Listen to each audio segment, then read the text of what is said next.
The best putters in the world get 4 things right when they make putts: a perfect setup, a perfect stroke, a perfect speed, and a perfect direction. Seymour's patented and proven rifle scope technology putting system helps golfers improve all 4 areas. Here's how. First, get in a comfortable posture. Square the face to the target line using the putter's alignment line. Then hide the red dot. Doing these 3 things will set you up in an optimal stance, square to the putter, square to the target line, and with your head, shoulders, hips, and hands in alignment. Now you're locked onto the target, like radar, free to putt with confidence the same way every time. Take your game to the next level by becoming a great putter with a Seymour.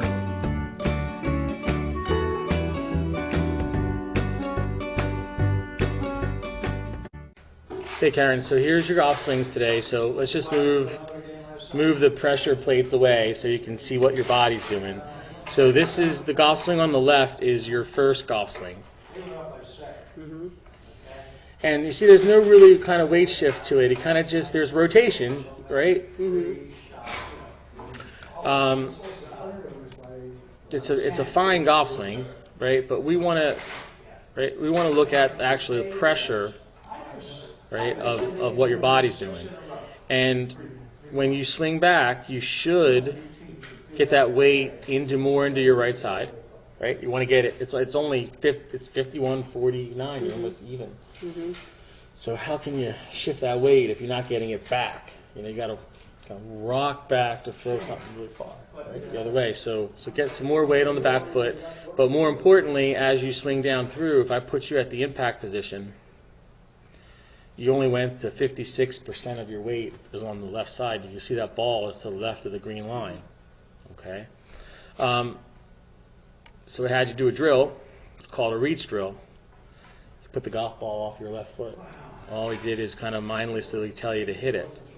Right? You kind of reached back. You went to 68. Now here's the 2 swings together. Okay. So at the top of your backswing in this position, you're on the left. You're in 54% on the back foot. On the new swing, you're 64 in the back foot. Okay, so you changed it a little bit. And more importantly, if I get you to the impact, you see how much the ball moved? It didn't move much, but compared to each other, you see the ball on the right there really got into your left foot. That's the impact position, so you're 66% of the weight is in your front foot. With a little more weight, it'll get to 80. And you'll get that lateral motion going through it. So a couple things. Right. First drill to help you with the rotation. 9 o'clock to 3 o'clock swing. Okay. That'll get the body rotating through your golf swing rather than keeping those feet nice and still. All right. Secondly, pistol grip will help. You can do the 9 to 3 shot with the pistol grip and do both. Okay. All right. But in the golf swing here, because the body's not rotating, you have to flip your wrist to square the golf club, and that's what's robbing you of the leverage to hit good, solid golf shots.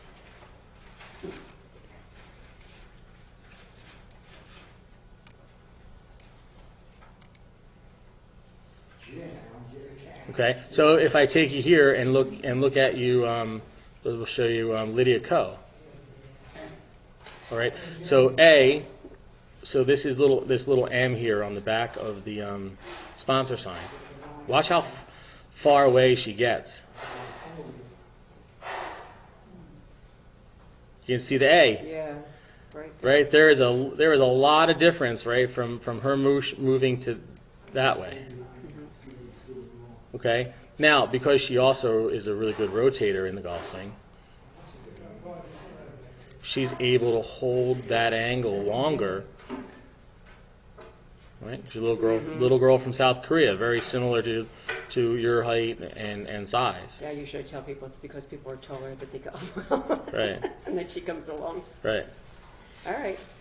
I have homework. So the rotation will help you hold the golf club back a little bit too. All right. Rory McIlroy is only 5'9", 161 pounds.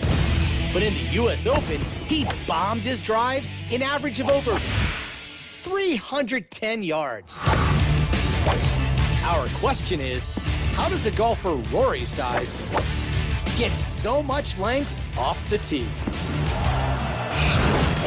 The key to generating distance is what's called the kinetic chain, drawing energy from the ground up through the legs, through the torso, into the arms, and into the club. And in the middle of that kinetic chain is a critical link, the hips. And it's Rory's extraordinary hip action that caught the eye of Dr. Greg Rose.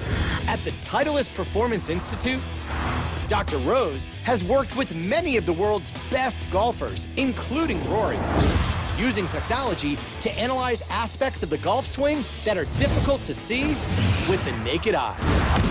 Rory's got that beautiful tempo, but as he comes through impact, all of a sudden something very different happens, which makes a lot of us sports science guys look at this and go, wow, what's going on there? If we look at hip speed, most amateurs are around 300 to 350 degrees per second. That's how fast they're rotating. Most tour players are around 550 degrees. Rory gets to this amazing 720 degrees per second on the downswing.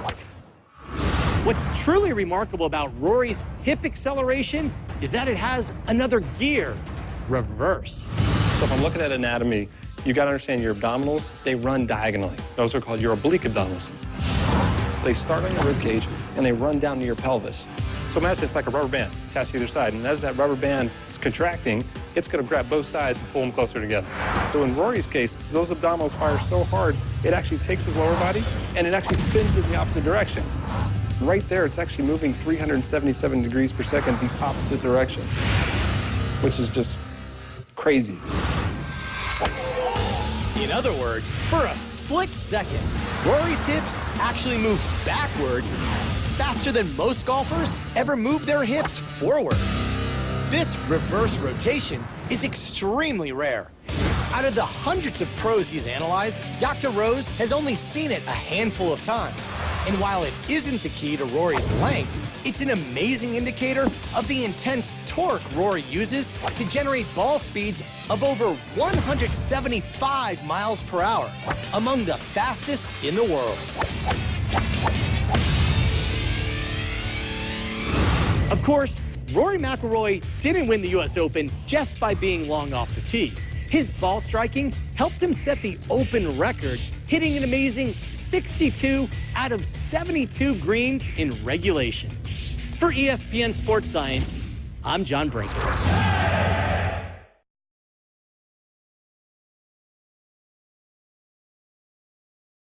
Well, the most important thing in a golf swing to me is the movement of the lower body from the top of the swing.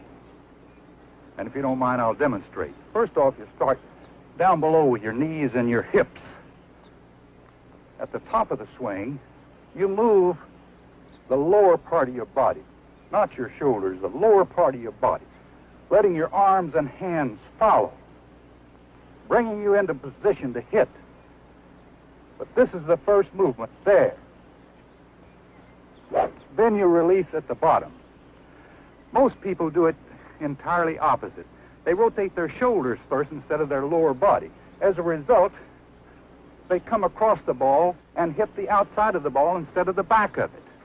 If you don't mind, I'll hit a ball, and the first thing to watch is what starts first from the top of the swing.